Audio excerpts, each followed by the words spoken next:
You're listening to another premier old-time radio program at thedango.com, and also a proud member of the Blueberry community. Another Humphrey Camardella production.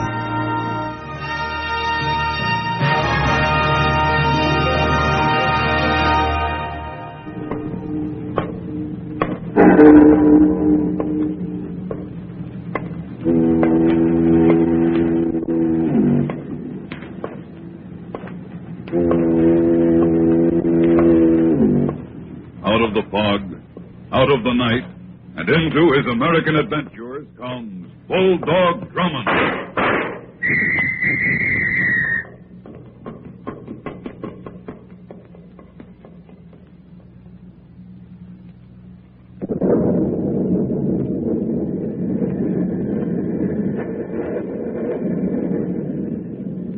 Snarling silver cracks of lightning flash across the black sky.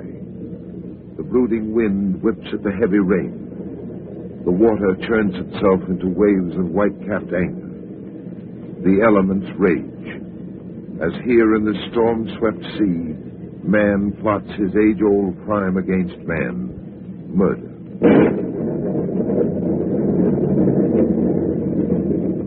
Denny and I were out on the west coast on a weekend holiday of deep-sea fishing. Well, it looks as though we're going to have some rough going, sir. Yes, better head it back for Catilina, Denny. Even at top speed, Catilina should be a good 3-hour run from here, and this storm is going to cut our rate down considerably. I know, but I'd rather not trust this boat to ride us out of the twister blowing toward us. Swing her around and throttle as much as she'll take. Very well, sir.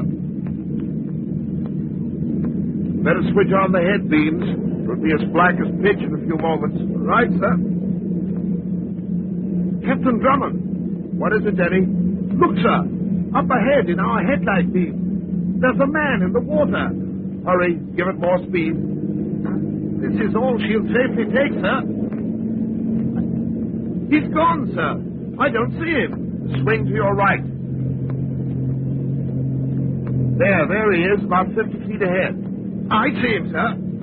All right. Now try to hold it to this course. I'm trying, sir, but the waves are forcing us off. Just a few feet more. Quickly now. Cut the motor down. You see him, sir? Yes. He's off the port side here. Be careful, sir. We're turning into the lee of the waves. I've got him, Denny. Come here. Help me pull him in. But the wheel, sir. Never mind the wheel. Come on, hurry. Yes, sir. All right, now grab his other arm. I have it, sir. Pull him up. There. All right, now let him down easy, right here on the bench. He's certainly a lucky fellow, Captain Drummond. We reached him just in time. He couldn't have lasted much longer. Denny, he isn't as lucky as you think. What, sir? He's dead. Dead? But I don't understand, sir.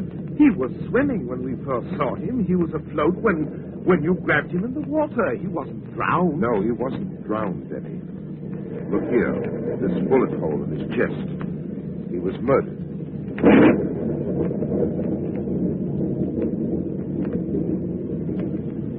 It's almost unbelievable, Captain Drummond. Well, that corpse below in the cabin is very believable, Denny. But where could he have come from? We're at least 60 miles from land. He was evidently on a boat. Probably a large one. A large one? How do you know that, sir? These papers, Where did you get them? they were in his trouser pocket. His name is Ralph Simpson. These papers are seaman's credentials. Then he was working aboard a ship? Yes. Well, that does clear things up a bit, eh? We should be able to trace the name of... Thousands of new patent drinkers have Sure. Take a patent Steady. egg line, Captain. If we get back to shore. If. Right now, I'm more concerned about some unpleasant facts other than Ralph Simpson's murder. Look at our gas gauge. It's dropping much too quickly. The storm is rising in intensity every minute.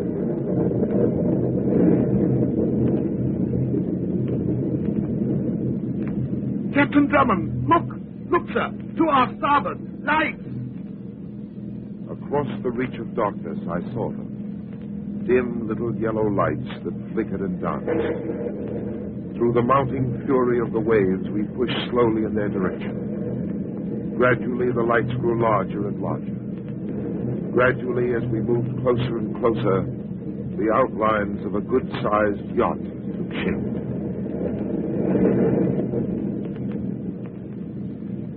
All right, Denny.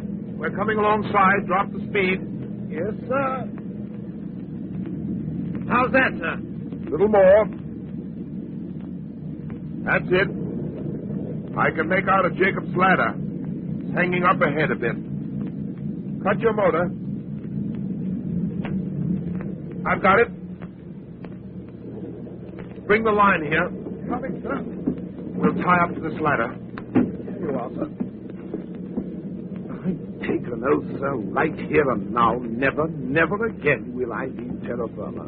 Yes, Denny, once you get back to it. Well, the size of this yacht, I'd say, makes that a certainty, sir. All right, now. Our boat is tied fast. Up we go. You first. With pleasure, sir. I leave our floating matchstick with no regrets. Better spare your comments when we get on deck, Denny. These ladders have no respect for land lengths. All right, here, sir. Let me give you a hand. Thanks, I can make it. Well, now the storm can rage its worst, sir. We're safe and sound. That's odd. What, sir? The chart house over there. What about it? No one's in it. It's empty. There's no one at the wheel of the ship. Well, probably just letting it ride out the storm. If they are, Denny, it certainly is in an unorthodox manner. Come on. Where are we going, sir? The cabin's on the rear deck. After all, we owe someone thanks for this nautical hitchhike. That's right, so we do, sir. Wait! Wait! Why did you two come out on deck? Don't you realize? What are you doing here? Where did you come from? I'm sorry to shock you this way. Who are you? Our boat was caught in the storm. We tied up alongside and took the liberty of coming aboard. My name is Drummond, Captain Hugh Drummond. And I am... You shouldn't have come on here. You shouldn't have come. Believe me, we prefer not to intrude, but certainly... Get off this ship. Oh, now, see here, young lady. There are certain rules of the sea that require you to give us Get refuge. off. Do you hear? Get off. I'd like to discuss our leaving with the captain, so if you'll be kind enough to show me to him... Listen, you fools. I'm telling you this for your own good. Get off while there's still a chance. There's death. Ship, there's death on it everywhere.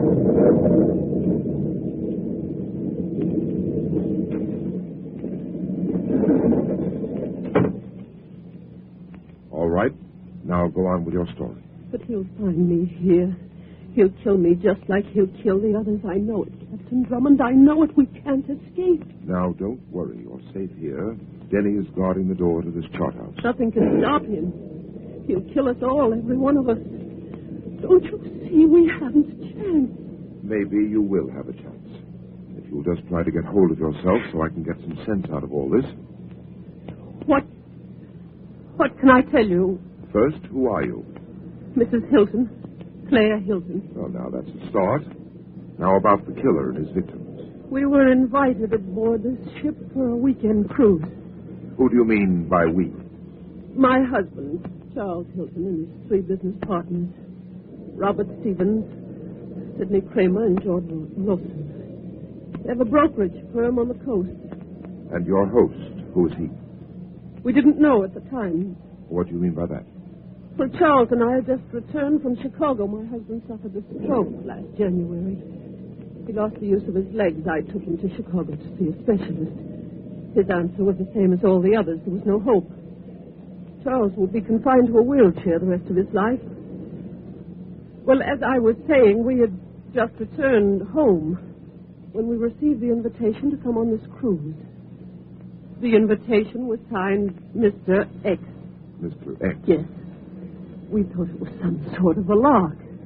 And Mr. Hilton's partners received the same invitation? Yes. We all decided to accept. I thought the trip would be good for Charles. We came aboard this morning. Our host didn't make his appearance. We tried to find out from the captain who he was. But he wouldn't tell us. He said we'd find out tonight. And you did? Charles did. My husband was alone in his cabin. He came in to talk to him, to tell him that none of us would return from the trip alive. The captain told him that? No. Our host, Richard Gaines, He said he'd come back someday. He said he'd come back and get them all. Look here, I realize you're very upset, but I still don't understand. Just who is this Richard Gaines? He was a junior member in the brokerage firm. Gaines manipulated a securities fraud. My husband and his partners found out about it. Gaines asked them for a chance to cover his swindle. They refused. He was arrested and given 5 years. And now he's out of prison? Yes. We'd all forgotten about him, and now he's aboard this boat, and he'll kill us all, just as he told Charles. Did you tell the ship's captain the facts? No. Why not? We couldn't find him. We looked everywhere. We couldn't find him. We don't know. Mrs. Hilton. Yes. The captain, his name was Ralph Simpson, is that right? Yes. How do you know? I found him. He's in the cabin of my boat, dead. What? That's right. Simpson was murdered. Gaines. He wanted him out of the way so he could do to us what he wanted. So it appears. And now, Mrs. Hilton, I should like to meet your husband and his associates. Charles is in his cabin. He's locked himself in. And the others? In the main cabin. They're... Yes, Denny, what is it? Someone down on the deck. I just caught glimpses of him slipping in and out of the shadows. I'm sure he's making his way toward this chart house. Gaines. It's he. What is she talking about, sir? Who is this Gaines? I'll explain later, Denny. You stay here, Mrs. Hilton. No. Please, don't leave me alone. Please, don't leave me here. All right. You walk back behind us. Come on, Denny. Where did you spot him last? Dash behind that lifeboat just ahead, sir. Wait. What is it, sir?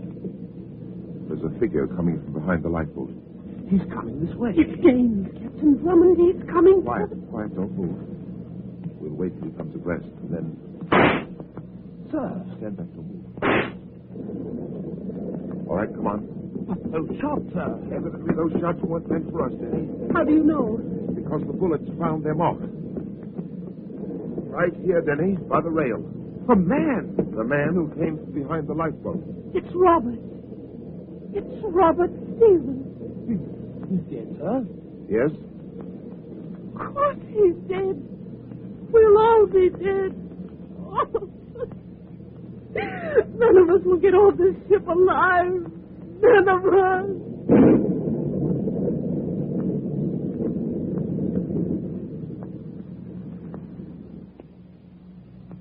I'll be back in a moment.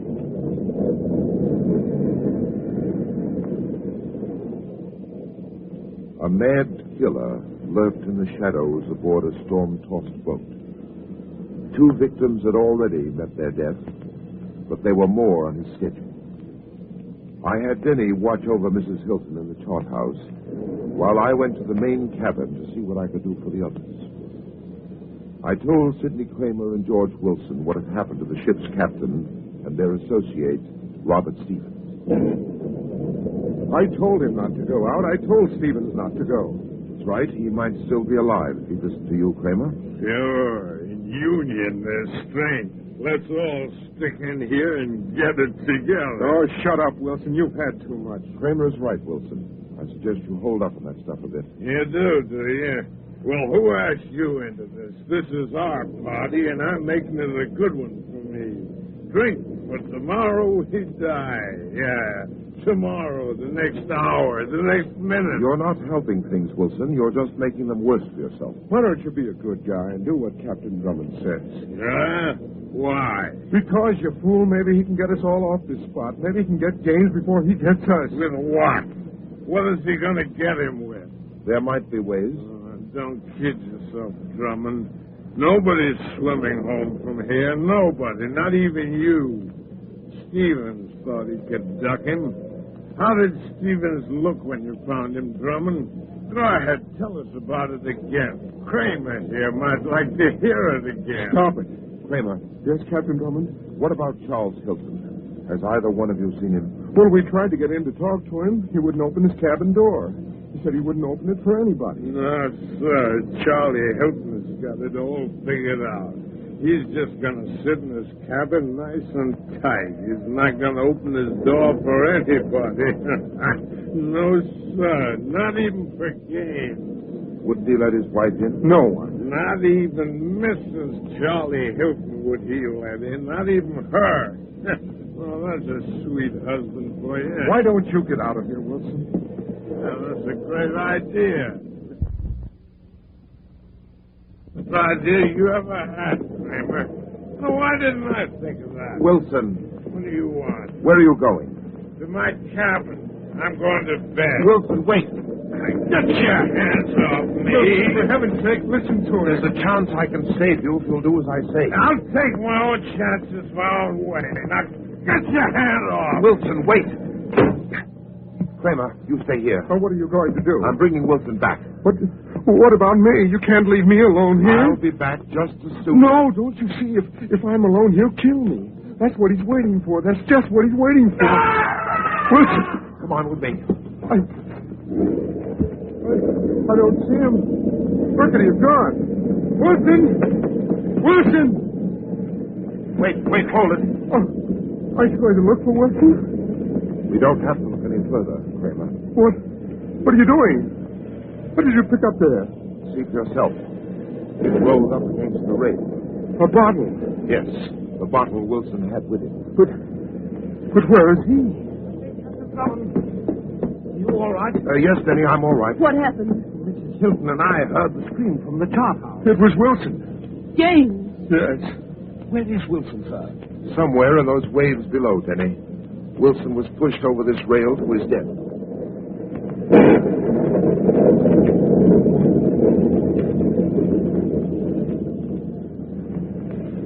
Well, the storm seems to be subsiding somewhat, sir. It may be just a temporary lull, but in case it's a real break, we're going to take advantage of it. What do you have in mind, sir? I noticed there were some gasoline tins aft. Get a rope and lower them to our boat. If the storm does let up, I'm taking Mrs. Hilton and Kramer back to Catilina. Well, what about Charles, Captain Drummond? What about my husband? Well, naturally, he's coming with us, too. If you can get him out of that cabin he's locked himself in. I'll get him out. Denny, you go ahead and take care of those gasoline tins. Yes, sir. Right away. All right, Mrs. Hilton. Now, Kramer, you and I will see what we can do about prevailing on your husband.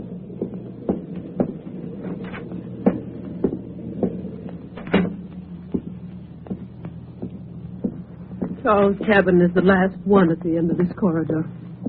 We'll let Mrs. Hilton do the talking, Kramer. We'll try it that way first. All right. Here it is. Very well. Go ahead, Mrs. Hilton.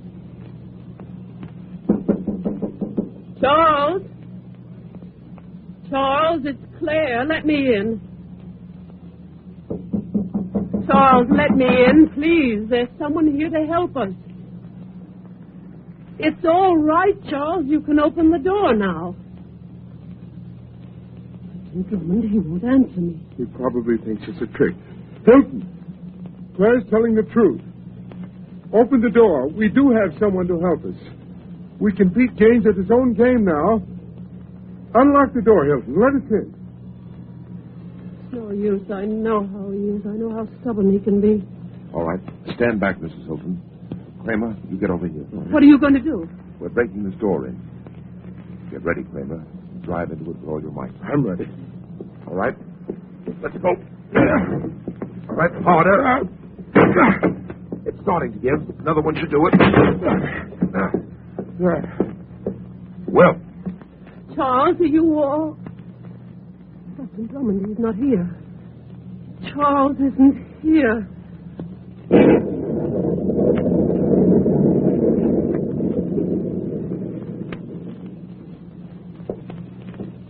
Captain Drummond! Captain Drummond! Back here, Denny, on the aft deck. Say, I've been looking all over for you, sir. We were making a search below deck. Search? For what? My husband. He wasn't in the cabin. What's his name? Sir? Yes, my Charles. Now, I told you, Mrs. Hilton, there's a chance that your husband may be all right. Of course, Claire. Maybe he decided to hide someplace else. Don't you worry. We'll find him, and you'll see he'll be just fine. No, it's no use. It happened to Charles just like it did to the others. But his wheelchair wasn't in the cabin. That means he got out of there. If Gaines had gotten in there, he would have... Well... It looks as if the storm is letting up, Denny. Did you take care of the gasoline? No, sir. That's why I was looking for you. What do you mean? Well, I got the tins as far as the Jacob's ladder, and then I discovered it. I can't understand how it happened. Denny, what in the devil are you talking about? Our boat, sir. It wasn't tied to the bottom of the ladder where we left it. The boat's gone. Captain Drummond, Yes, Kramer? come here. What is it? Look over there. Across the deck, at the rail. Why, sir, it's an empty wheelchair. Yes. Empty. Gaines got Hilton. And now, that leaves me.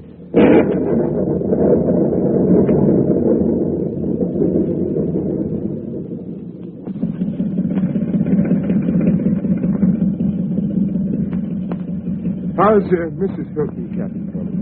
She was quite hysterical. They gave her a sedative. Captain Drummond, Yes, Kramer?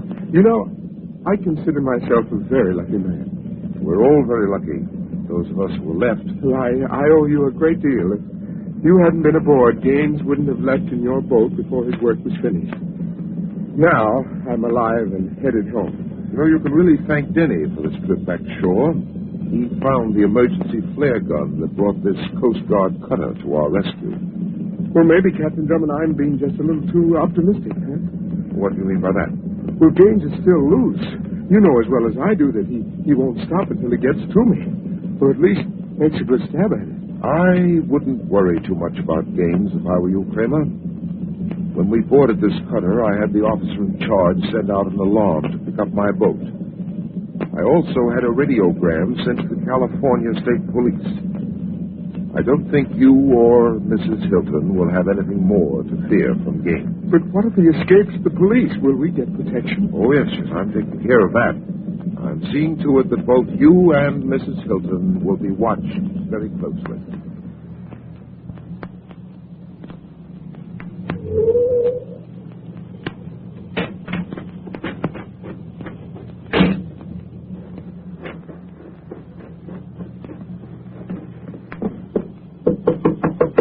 Where is it? It's Claire, Charlie.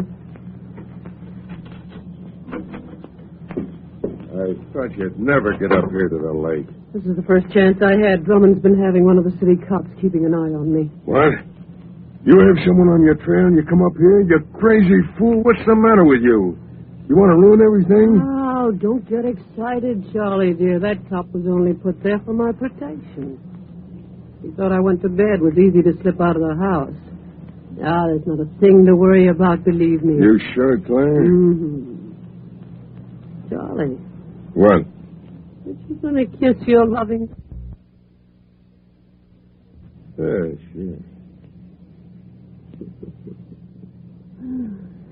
Such enthusiasm, really. Well, how do you expect me to feel? I spent years setting up a foolproof plan. Everything is set to go just right, perfect. And then that Drummond comes along. Yeah, it was a bad break. And all the trouble I go through so we can get what we want. I fake my way into a wheelchair. I kill Gaines when he gets out of prison. I fix it so he looks like the one they'll be after. I hire that boat so I can get rid of my partners in a good, safe way. It was a good plan, Charlie. You'd have that business all to yourself. We'd be on Easy Street the rest of our lives. It's not too late, Claire. We still can be there. What do you mean? They'll still be looking for Gaines, just like I planned. Won't they? Yes. They think I'm dead, don't they? Well, very dead, Charlie. All right, so I can still get what I want. We just have to change it a little bit, that's all. What are you going to do? The only one standing between us and the money is Kramer. I'll get Kramer like I did the rest. Well, what about you? You'll have to stay dead. That's the idea, Claire. With Kramer out of the way, the business goes to you. Now, that's the way I set the company up. You sell the business out. I meet you in Mexico. How does that sound to you, Claire? Well, to tell you the truth, Charlie, it doesn't sound too good. What do you mean? It sounds better to me if you were really dead. Huh? Really dead, Charlie. Like you're supposed to be. Really dead. Like this gun will make you. Hey, come on. Where? Don't move, Charlie. What is this, Claire?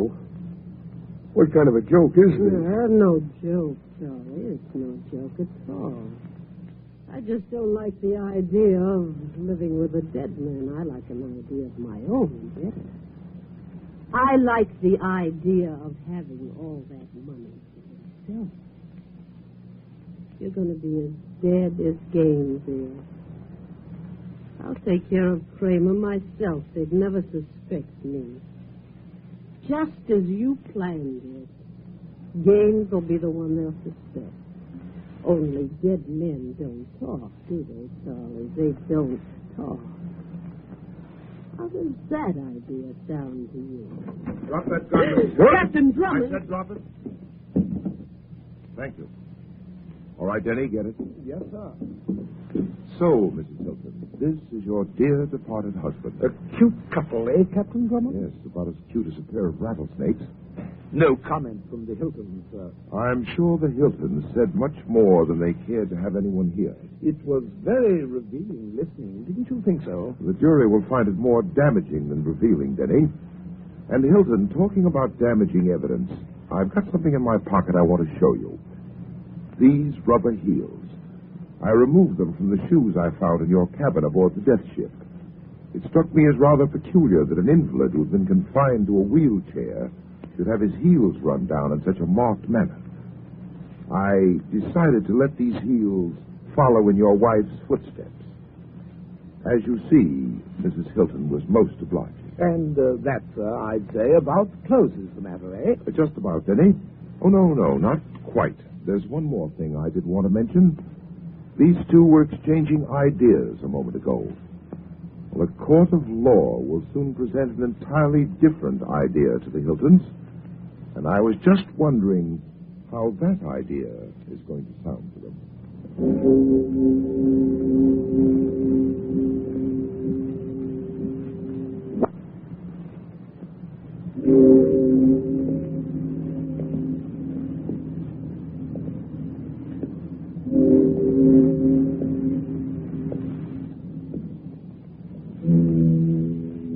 The shortest distance between 2 points is a straight line. But when there's a woman in the case, a few curves will get you there quicker. And once there, you might run into murder. I call this story, Death Has a New Look. Be sure to listen, won't you?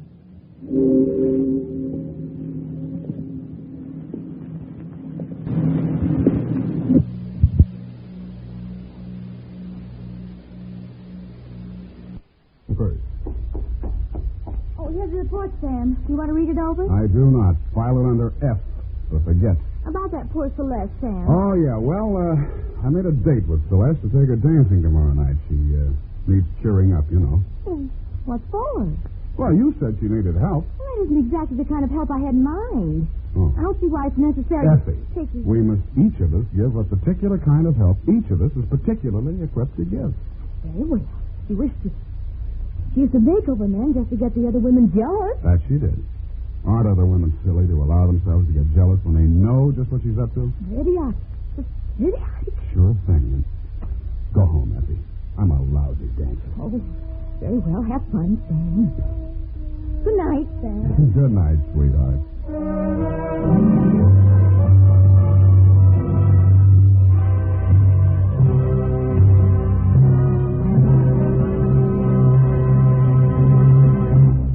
The Adventures of Sam Spade, Dashiell Hammett's famous private detective, are produced and directed by William Spear.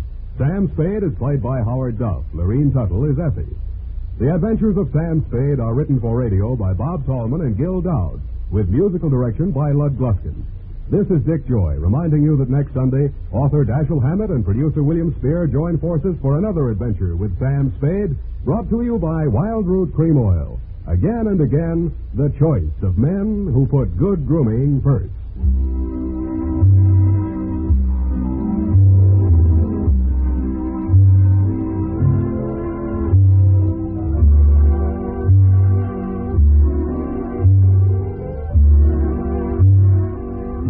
Smart girls use Wild Root Cream Oil, too, for quick, good grooming and to relieve dryness between permanents. Mothers say it's grand for training children's hair. Hi, this is Pat Matthews for Humphrey Camardella Productions with a once-in-a-lifetime opportunity for all you Beatles fans. That Beatles collection of yours just won't be complete without the Pop Goes the Beatles limited edition collection. It's the Beatles like you've never heard them before. Not just the music, but never-before-released recording sessions, interviews, concerts, and a host of entertainment that's just not available anywhere else. And because of a special arrangement we've made with our sponsor for our listening audience, you're going to be able to purchase this complete 45 CD set of Pop Goes the Beatles, a regular $197, now only $179, shipping included. Or you can start your collection with Volume 1 for just $69.99. But remember, you must use the promo code POPCAST1 to get these great prices. We don't know how long this offer will continue, so don't miss out. Act today, and here's how you can do it. Call the toll-free number 1-888-9-BEATLE or go to BeatlesNetwork.com and order today.